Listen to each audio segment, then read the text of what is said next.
नमस्कार. Add a question tag हा 10वीच्या English पेपरला कंपल्सरी पडणारा क्वेश्चन आहे, जे 1 मार्क तुमचे कुठेही जाणार नाही. हे आपण आत्ताच्या व्हिडिओमध्ये बघणार आहोत. जर व्हिडिओ आवडला तर लाईक, शेअर अँड सबस्क्राईब करा. जर समजा ॲड अ क्वेश्चन टॅग करत असताना सहाय्यकारी क्रियापद, ज्याला आपण हेल्पिंग वर्ब म्हणतो, जसे की am, are, was, were, have, has, had, will, shall, can, could, should, would, may, might, भरपूर आहेत. हे सहाय्यकारी क्रियापद असेल तर आपल्याला जरा सोपी जाते, थोडीशी सोपी जाते. जर नसेल, थोडंसं तुम्हाला डोक्यात ठेवायचं आहे काही गोष्टी, ते मी सांगणार आहे. आता तुम्हाला सोपी होणारी गोष्ट म्हणजे बघा, इथं इज आहे, वाक्यात इज आहे, नंतर इथं काय आहे, हॅज आहे, पण या वाक्यात कुठेही एम, इज, आर, वाज, काहीही नाही. मग हे आपल्याला स्टार मार्क करूया. मग इज, वाज, हॅज असेल तर काय करायचं? काही नाही आहे, हे वाक्य पॉझिटिव्ह आहे कुठेही निगेटिव्ह नाही दिसत, म्हणून ह्याला कॉमा करायचा. कॉमा करून इजचं काय लिहायचं, इजंट, एन टी असा एन टी जोडायचा. इजंट, इथं जे प्रोनाउन आहेत तेच घ्या, isn't she, question mark. Okay, म्हणजे काय, इथे जी व्यक्ती आहे तो व्यक्ती पुरुष असेल तर ही घ्या, स्त्री असेल तर शी घ्या, अँड वस्तू असेल तर इट घ्यायचा. लक्षात आला? म्हणजे ही हा पुरुषासाठी घ्या, शी हा स्त्रियासाठी, इट हे कशासाठी, वस्तूसाठी. इतर कोणतेही प्रोनाउन असेल तर ते ॲज इट इज घ्यायचं आहे. मग इथं पण तसंच आहे. ही आल्या बघा, हॅजला काय लावायचं, कॉमा द्या, हॅझंट, हॅझंट काय लावा, एन टी लावायचा.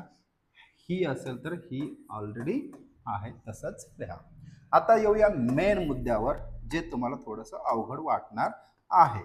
मग मेन मुद्दा काय सांगते की इथं कोणताही सहाय्यकारी क्रियापद नाही आहे, हेल्पिंग वर्ब्स नाही आहे.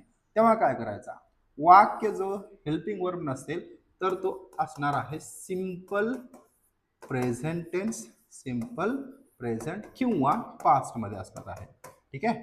आता तो इथं वर्ब दिसतो पास्ट, म्हणजे सॅट झालाय, सीटचं काय झालंय, सॅट. हा पास्ट टेन्स आहे.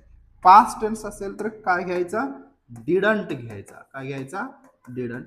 प्रेझेंट असेल तर डझंट आणि डोंट घ्यायचा. काय घ्यायचा, डझंट, एक मिनिट, डझंट किंवा डोंट, हे लक्षात ठेवा, डझंट किंवा डोंट. म्हणजे इथं शी आहे ना, सॅट V2 असेल. आता थोडस मी ह्याला लहान करतो. ओके, एक मिनिट. एवढा भाग थोडासा कळालेला आहे. ओके, आता याच्यात मी काय करतो, समजा सिंपल पास्ट टेन्स असेल, पास्ट टेन्स असेल तर काय घ्यायचा, डिडंट घ्यायचा. प्रेझेंट असेल तर काय करायचा, प्रेझेंट. प्रेझेंट असेल तर डोंट और डझंट घ्यायचा. काय घ्यायचा, डोंट और डझंट. डझंट कधी घ्यायचा, शी ही असेल तर, तेही प्रेझेंट. प्रेझेंट म्हणजे V1, ज्याला एस किंवा एस लागलेली असते. आता इथं सिंपल पास्ट टेन्स आहे, म्हणजे सॅट वापरलेत. काय वापरलंय, सॅट.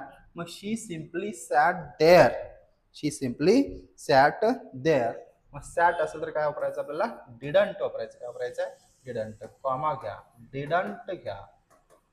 हे जी शी आहे ऑलरेडी आहे तसं लिहायचं. ओके, कळाला असेल. I hope you must understand this. Okay, thank you.